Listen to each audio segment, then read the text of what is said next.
What is really the function of the tools? Sige na rin ako gipangutana sa inyo pa ning grade 7. To make and faster. Okay. Ang kagamitan, dako kayo sa tabang sa atoa. Yes or no? Yes. It makes our work easier and faster. Now, kaning mga kagamitan sa class, naani siya disadvantage.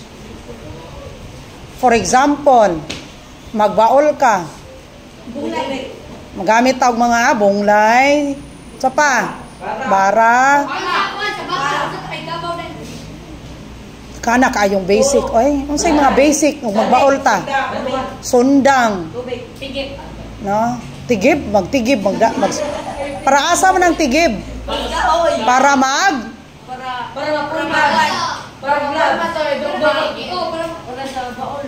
para sa baol man akong pangutana. Kanang tigib, para asa man? Para sa? Ikaw dong, sige gyud kag sa ninar gyud ka dong. Sige gyud ka kasakto. Oh, sige gyud ka kasakto, ganinar gyud ka. Say piko, oy, akong ipangutana. Kuan man. Kana inyong istorya nga tigib. Sig binuang gud mo, oy. Kung magbaol ta, kinahanglan tag sundang, kinahanglan tag bunglay. Pero og magbaol og magpanday ta, kinahanglan nato og martilyo, kinahanglan nato og tigib, kinahanglan nato og gabas, kinahanglan nato dagan, no? Karon, ang unsa may mga disadvantage, kanusa mahimong kadautan nimo ang mga tools. Ang imong mga gamit sa balay, labi ra ginang mga sharp objects, kanusa man makapahimong makadaot sa imo. Masamad ka kay? Okay, negligence, nagdanghag. Unsa pa, posible ba ning makahatag nimo kadautan ang mga kagamitan? Asa? Dili di ay? Be, tagai ko ninyo example. Kanus aman makahimo tag kadaot sa atong tools. Kaning atong mga kagamitan, wala ni siya buot. Matod pa nila, tawo ang pinakagamhanan gyapon sa kalibutan. Ngano? Without the man manipulated the technology, kanang computer, kanang cellphone, bisag usa pa nakagamana, imo ra nang tawo, di gina maggana. Yes or no? Yes. Ang tao, importante gid gyapon kaayo kay kita may manipulate. Karon, ang kagamitan class, mahimo siya nga makapabulahan nato, mahimo pud siya nga mudala nato sa kaalautan. Magpili lang ka, asa ka. Pwede na siya sa kadautan, pwede pud sa bulahanan. Unsa man ang kabulahanan? Para kaayuhan. Kanus aman mahimong daotan ang mga kagamitan, ang mga tools. Gamiton para pasakit sa uban, ilabi na gid sa tawo. Oh. And we are aware of the current news, which is really breaks our heart. Matod pa sa akong inahan nga bata pa me, kanang magsundang, magtadtad ta ba, di ka pwede atos atubangan.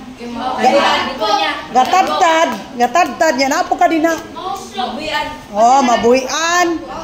Pero ang rason yun sa akong inahan class, nga bata pa mi, di yun siya musugot, nga gatubang mi diyanang, gaatsa, naapod mig atubang, gatadtad, naasan mig atubang. No, labi na kay mga pobre man mi, naami dito sa bukid. Ang amo ang trabaho dito, sige, tadtad og lalog, tadtad og kuan.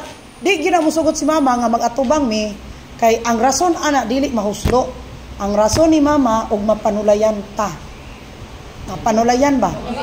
Oh, mayawaan ta nya. Matikbasan na noon ka. Kay mapanulayan, di ba? When the evil spirit is in you, magdictate man na siya, dili na siya kakitag. Ikaw ba na mo na nga. Di mo sugot si mama ana. So, ang kagamitan class, ang atong tools, it will help us to make our work easier and faster. But it also, if dili ta responsable ni ini makapahimo ni nato, makapabilanggo nato hangtod sa kahangturan. Muna ang labi na gud ang mga bata, when you are working, kanang mga hinagiban nga mga hait, ato dyan ang ihipos pag ayo. Ihipos pag tarong. Dili na dala-dalaon nimo, labirag mo konfronta ka sa imong kaaway, makapainit na. Mo konfronta ka sa imong kaaway, gadala-dala ka sa imong pinuti. Panalitan, maingon ka, sige ingon nimo. Sige ingon nimo nako. Kawatan ko sa imong manok, nya gadadala ka og kanang gadala-dala kag pinuti. Dili na siya maayo. Makapainit, makapalagot, unya kay kita, naalagi tay dalang hinagiban, so hambog na kaita. Muna nga dili gyud ta magpalaban anak klas. Unsa may atong saligan. Siya ra gyud, no? Siya ra gyud. Di kita magsalig ana nga. Maglakaw ko karon magdala ko hinagiban kay parag nay magpabuang-buang tikbaso nako. So unsay imuhang pulong mao sa na siya imong ianak. Dili na may nang buang ka patyon ka nako ana. Dili na maayo nga pulungon kay kuan man na pulong nas dautan niya, pwede na siya sakyan sa panulay. So unsa man kaya yung mga factors ngano mang masakaan tas ato ang kabuhi niya. Gamito nato ang kagamitan para atong himuong hinagiban ara ikadaot sa ato isikataw. So may mga factors. Number 1, kung anak ka, adik ka. Sa atong society, unsa karon nga mga pila ka bulan, di ba daghan kay gipatay no? Katong dito sa niya iyang asawa, bago pa man na ang katujod nga kwan. Kuan rapod siya, unay rapod. Asa pa tong ubang mga lugar. So, kana class, tungod kay anak. No? Tungod kay anak. Ikadua, unsa may mga factors nga makapatrigger mo lead tag ingon anak. Tungod sa kalisod. Tungod sa kalisod, nga daghang problema. Ang tao musulod anak. Ikaupat, tungod sa kalisod, tungod sa kalamidad. Tungod sa kalisod class, masakaan ta og kabuhi. Kamo, di gani mo mukaon, yan ay pagkaon sa inyong balay. Bisag unsa nga pagkauna class, bahalag di malahay, basta sudli lang gid ang tiyan. Kay the power of your mind. Ang kaning atong utok, gamahanan kayo ni. Moingon gitag dili lami, di gina lami. Pero ibutang nas imong utok nga makapaayo ni nako, lami gina. Bisan pa nagdili lami. Ang number 1 gyud makapasaka sa kanang kabuhi class, kanang sakas mo utok nga mura kag mabuang, kanang wala kay kaon. Munang manikbas na lang ka, manukmag na lang ka, manunggab na lang ka. No? Ikaduha pod akong nakatunan sa panghitabo. Dili di ay tanang tao nga buutan kasaligan. Dili gyud ka kumpiyansaan kay nagsigi magbago ang kinabuhi. Inigawas ninyo diri sa eskwelahan. Possible nga kaning mga barumbado dire mahimo na ni siyang buutan. Ay ngano, wala man gyud tay otoridad nga mo judge sa atong isig katawo nga kana siya bugo, kana siya mo bitaw ko di ko ganahan. Ko ganahan anang mga bugo mo, balangon mo, di ko ganahan anang kiat mo. Ngano, di man gyud ta ka hukom sa tao. Wa mo ko kubalos niyo future. Basin og madamlag inyo na lang kung paasuhan ang inyong mga sakyanan. Mahitabo gina kung salbahis ko ninyo. Pero di ko salbahis ninyo, why? Ako atong gidawat nga kamugasa. Kung wala mo, wala po ko dire kaysa may kuntudluan.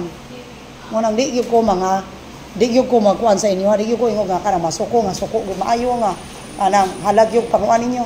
Pero class, maurag ako ipabalo ninyo class as we end this chapter, this fourth quarter. Ampingi ang inyuhang pagkakamo. Kay grabe ka, ngilad o kamisli na ang kalibutan.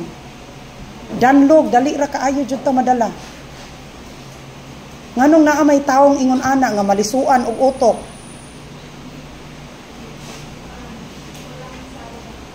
You also care for each other. No, kung ana po na inyong mga kauban. Nabasig na inyong mga kauban diri nga walay kaon. Nya problemado. Sa ilahang balay problemado. Oh, gaistorya ta siging gangisi. Is that normal? Kanang gapatay nga gipatay niya iyang amahan, iyang kuan, normal pa na siya? Oh, unya katawanan na akong kuan subject?